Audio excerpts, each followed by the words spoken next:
The category is going to have to kind of put on your thinking cap for this one. It's kind of a little brain teaser, a little icebreaker, a little conversation starter. You know, you and your family sitting around the breakfast table, you talk this over. Yeah. The category tonight, baseball euphemisms for sex.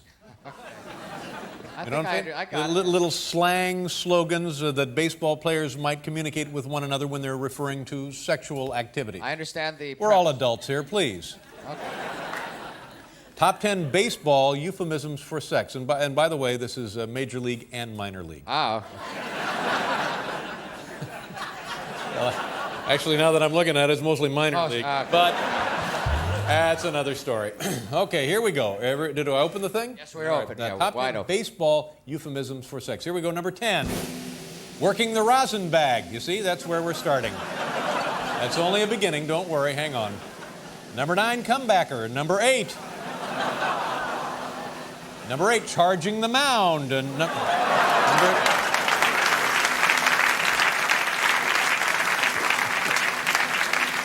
At any time, if you feel like you need a break, let me know. Number 7, riding the pine. Ouch. Ladies and gentlemen, it's too early to be groaning. We've got a long way to go here. Number 6, jerking one into the seats. Well, there we go. Look at that, Ralph Kiner. Number 5, coming from behind. I have no idea what that means.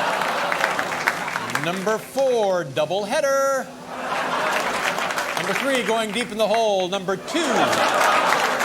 the big unit. What? And the number 1 baseball euphemism for sex, visiting Busch Stadium. Well, there you go.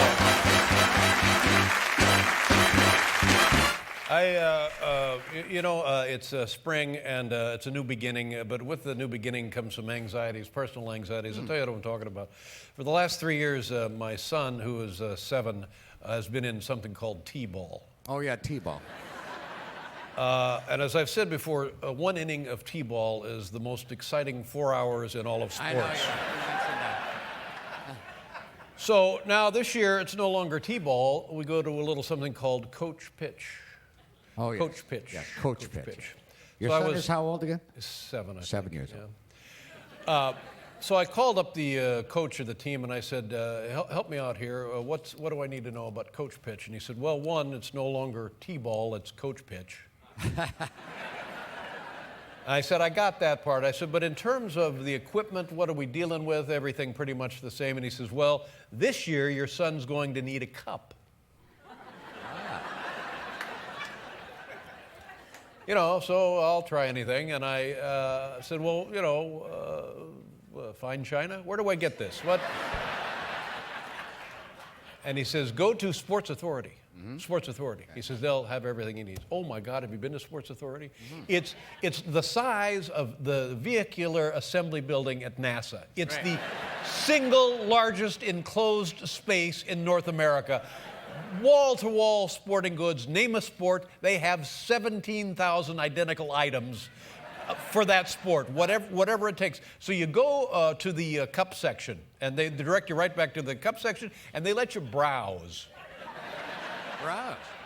So and that's what I did. I'm back there, and I'm just this close to having security called on me, because look at me, and I'm looking at cups for young men. They doesn't look good. They don't know. They don't.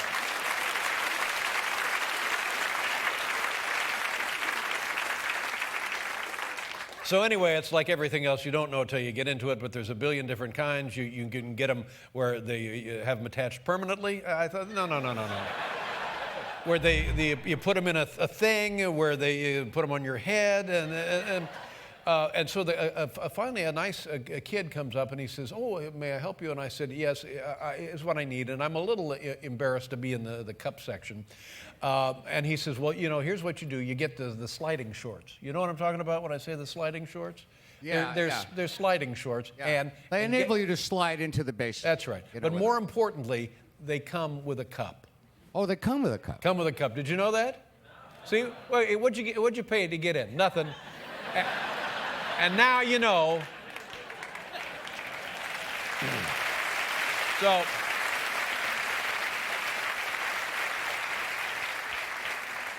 But here's the point of my story. Paul and I have been on television for 30 years, and nobody knows who we are. So the kid he says, oh, I like watching the show, and he was a very sweet kid and very, very helpful. And I said, oh, that's very kind, I appreciate it. And he says, yeah, as a matter of fact, just last night, he said, I watched you on the show with Don Ricketts.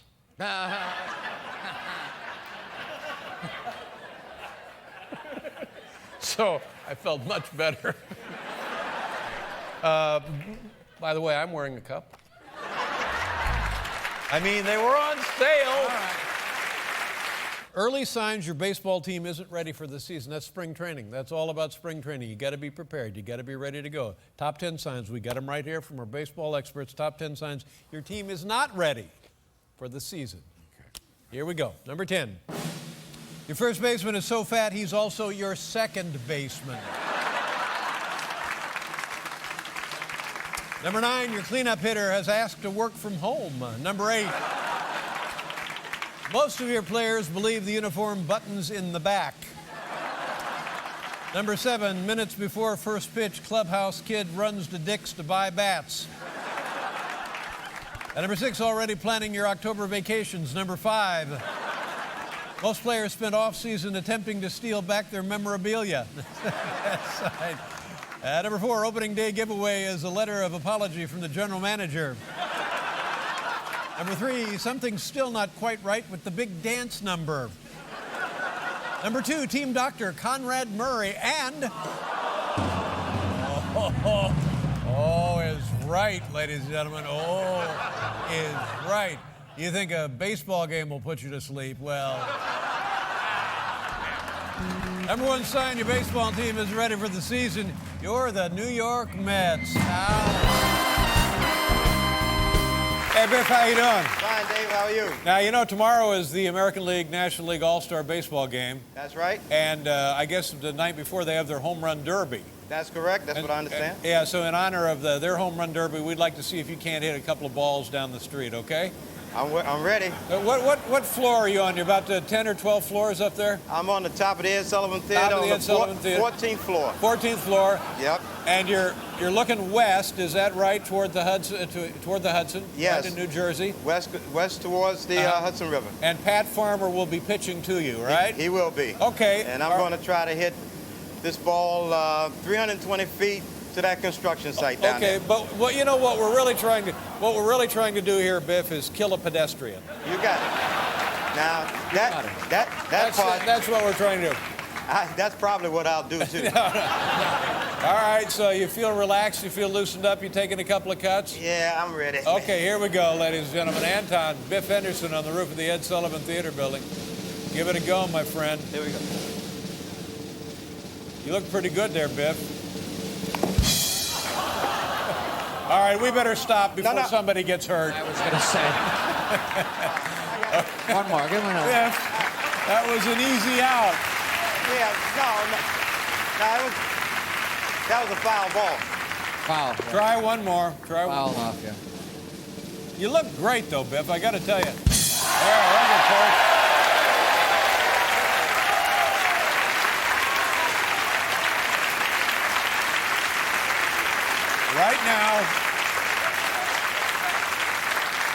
Right now, some out-of-towner on their cell phone is calling the law firm of Jacoby and Shyster.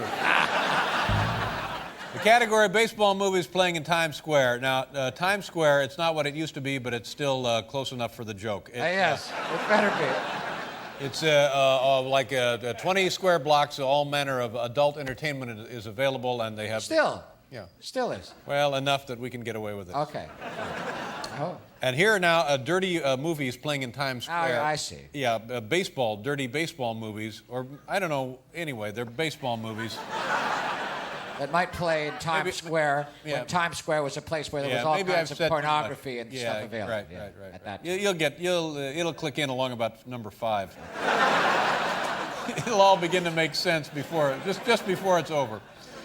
Okay, here we go. Number 10, Behind the Green Monster. Number 9, Sacrifice My Fly. Number 8, Pantsless Joe Jackson. Number 7, the Don Zimmer Pamela Anderson home video. Number 6, Debbie Does Dallas Green. What?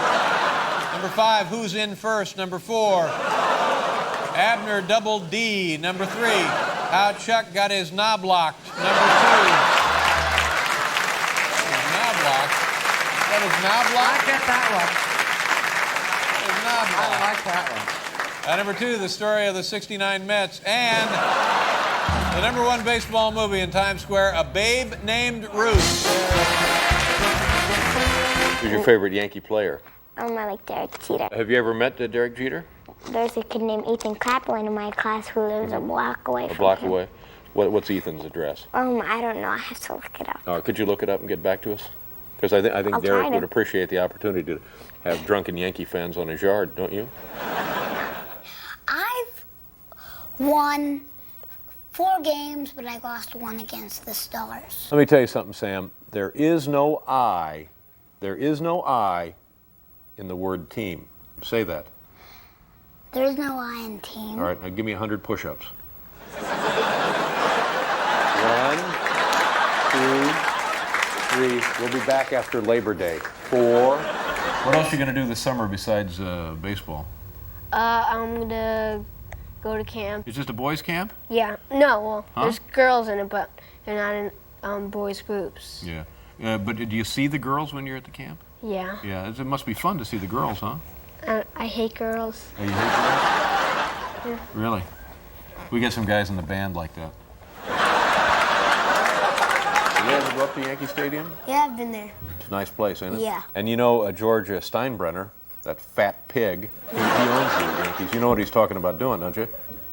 Selling them. Yeah, no, he's going to keep the Yankees, and he's going to pull them out of the Bronx. He's going to pull them out of Yankee Stadium. Yankee Stadium will become an outlet store. That's what's going to go up Is he there. nuts? Of course he's nuts. Yeah, very nuts. He's just a bonehead. He's a fat bonehead. Yeah. You like the Spice Girls? Yeah. Yeah, well, what's their big song? The biggest hit lately was Spice World, I think. Well, can you sing a little for us? Okay. Let me hear it. How does it start? Okay. Here we come, walking down the street, get the funniest looks from everyone we meet. Hey, hey, we're the Spice Girls. That's not People the say thing. we're spicing around. Keep that bat as high as you can. Okay, keep that elbow up. Now take this leg. You want to just move it up, like that. Okay, now bend down, bend those knees. All right, now move this one back. Now don't topple over on me. Move this one back a little more. There you go. There. Now is that comfortable? Yeah. All right, well it shouldn't be comfortable. Now, down like this. Okay, now cross your eyes. Cross your eyes. Are they crossed? Get them crossed. There you go. That's what you want. All right, let me see you take a couple of cuts there, son. Oh, pay dirt. When you're at third base, Yeah. you talk to the batters. Yeah. You want to rattle them.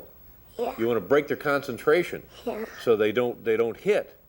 You Want know? me to show you why? Yeah, why? How I do? Yeah, what do you do? That gets them, huh? Yeah. So you just belch like that. Huh. Let's hear another one. There's something we're writing in school. It's called In the Year 2015. What do you think will happen in the year I 2015? think I'll own a mansion, I'll be a Yankee, and I'll have a child. I'll adopt a child, and I will be really rich. Now, I think it's nice you planning to have a family, but how old are you? I'm 9. At 9. And is there something you know now that would suggest that you'll be adopting a child? What? Do you kneel or do you squat? I don't squat. Let me see what that looks like. You look pretty good there. Thanks. Squatting like that. I don't know. Well, I'll try it. Man of my age, I don't know. I think my squatting days are behind me. Because, you know. Here we go. Ah! Oh, jeez! Oh, my God! Oh! So there's a guy at home plate. The game's on the line. You're at third base. What do you do? To distract him. Uh-huh. Oh, you play the piano. Are you pretty good? Yeah. What could you play? If we had a piano here, like if we could get one of those pianos, could you play something? Yeah, sure.